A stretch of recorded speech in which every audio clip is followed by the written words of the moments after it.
Welcome to Cattle Code, Cracking Genetic Disorders, the podcast where we dive into fascinating world of livestock health and genetics.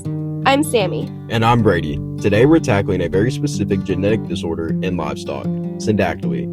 You might have heard of it before, but it's something that can have a significant impact on livestock breeding and management. So Sammy, what exactly is syndactyly? Great question. Syndactyly is a condition where an animal's toes are fused together. It's mostly found in certain breeds of cattle, sheep, and horses. Essentially, instead of having distinct, separate digits, the animal will have two or more toes that are joined or partly fused. This can cause issues with mobility and overall health, depending on the severity of the fusion. Right, and it's a genetic disorder, so that means it's passed down through breeding. And the fusion of the toes isn't just a cosmetic issue, it can actually lead to problems like lameness or difficulty walking, especially if the fusion impedes the animal's ability to stand or move properly. It's pretty important to identify it early, especially in breeding programs, to avoid passing it along to future generations.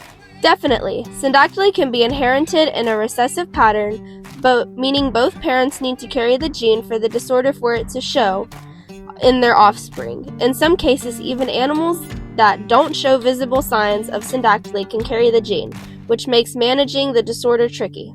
Exactly, and that's where things get tricky for breeders. If you're breeding livestock, you have to carefully select for animals that don't carry the gene for syndactyly. This can be especially difficult because carriers might not show obvious symptoms, but can still pass on the condition.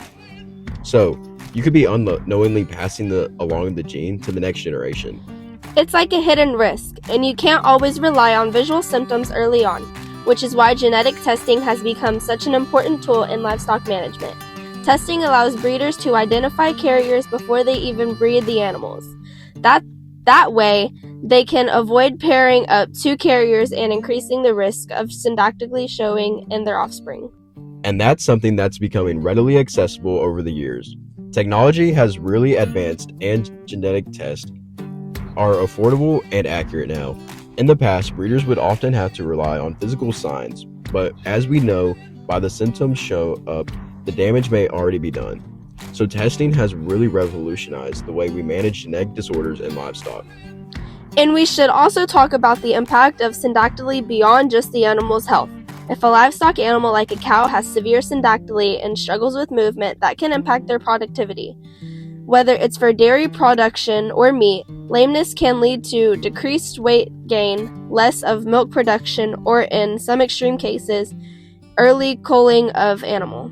That's right. It's a really important issue to consider for both animal welfare and the economic aspect of running a livestock operation. But the good news is that with better breeding practices and genetic screening, syndactyly can be managed in many cases and avoided altogether. Absolutely. It's all about taking proactive steps in breeding and keeping an eye on genetic health.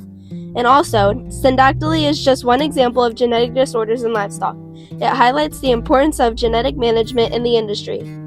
As technology continues to improve, the future looks a lot brighter for both animals and farmers.